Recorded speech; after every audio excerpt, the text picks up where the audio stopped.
Hello बच्चों, let's read this question. The question is A and B are two identical vessels. A contains 15 gram of ethane at 298 Kelvin and 1 atmosphere. The vessel B contains 75 gram gas X2 at the same temperature and pressure. The vapor density of X2 is, and the options are 75, 150, 37.5 and 300. तो यहाँ पे हमारा की concept क्या होगा?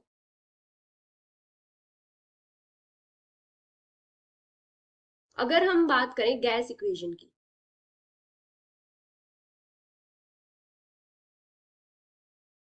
तो gas equation क्या होती है? P into V equals to N R T. P यहाँ पे होता है प्रेशर, V होती है वॉल्यूम, N यहाँ पे क्या होता है? Number of moles of gas, R यहाँ पे क्या होता है? यूनिवर्सल गैस कांस्टेंट, और T होता है यहाँ पे टेम्परेचर। अभी यहाँ पे हमें दो विजल्स गिवन है, आइडेंटिकल वॉल्यूम है, मतलब यहाँ पे क्या है? वॉल्यूम जो है वो सेम है। और A में क्या प्रेजेंट है? 15 ग्राम इथेन, और टेम्परेचर यहाँ पे कितना है? 298 केल्विन, और प्रेशर है 1 एटमोस्फियर। और जो वीजल बी है उसमें कोई गैस X2 है जिसका अमाउंट है 75 ग्राम, और सेम टेम्परेचर और प्रेशर पे है। तो हमें यहाँ पे क्या बताना है? जो X2 गैस है उसकी वेपर डेंसिटी बतानी है। तो वेपर डेंसिटी फाइंड आउट करने के लिए हम पहले क्या फाइंड आउट करेंगे? X2 गैस का मोलर मास। अभी हम क्या करेंगे? जो इथेन है उसको हम फर्स्ट गैस कंसीडर करेंगे, तो यहाँ पे क्या हो जाएगा? P1V1 equals to N1 R T one. R यहाँ पे क्या है? यूनिवर्सल गैस कांस्टेंट, ये तो कांस्टेंट रहेगा। तो यहां से हमारे पास क्या जाएगा? जो N1 है ये क्या है? Number of moles of gas off ethane.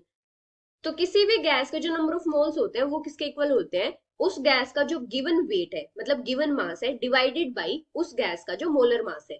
अभी यहाँ पे हमें गिवन वेट कितना दिया है? 15 ग्राम, डिवाइडेड बाई इथेन का जो मोलर मास होगा वो कितना होगा? इथेन का मोलर मास होगा 30 ग्राम पर मोल। 30 ग्राम पर मोल। तो यहां पे हमारे पास क्या जाएगा? P1V1 equals to 15/30 R T one. अभी जो X2 गैस है उसको हम सेकेंड गैस कंसिडर करेंगे, तो यहाँ पे हमारे पास क्या जाएगा? P2V2 equals to N2R T2। अभी इस गैस के जो नंबर ऑफ मोल्स होंगे वो किसके इक्वल हो जाएंगे? जो गिवन वेट है, गिवन वेट हमें कितना दिया है? 75 ग्राम, डिवाइडेड बाई जो मोलर मास होगा X2 का, और हमें यही फाइंड आउट करना है। तो यहां से हमारे पास क्या जाएगा? P2V2 equals to 75 upon molar mass of X2 R T2।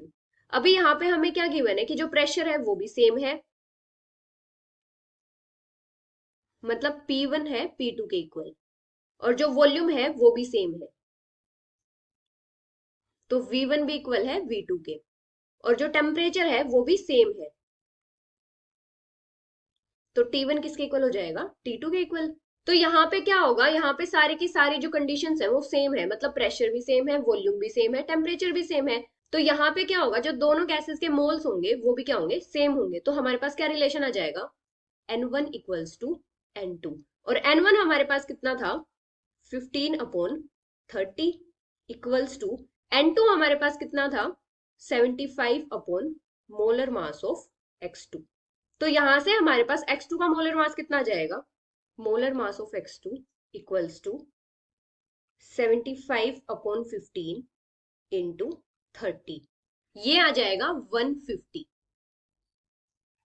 अभी अगर हम बात करें vapour density,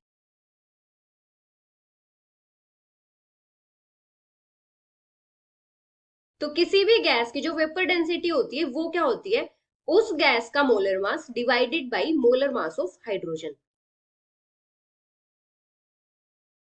molar mass of gas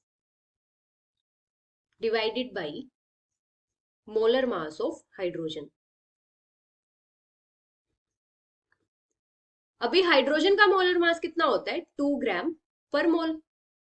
तो यहाँ पे हम जो वेपर डेंसिटी होती है उसको क्या लेते हैं? जो गैस का मोलर मास है डिवाइडेड बाई 2। अभी यहाँ पे X2 का मोलर मास कितना आया है? 150 डिवाइडेड बाई 2। तो जो वेपर डेंसिटी है X2 की वो कितनी आ जाएगी? 75।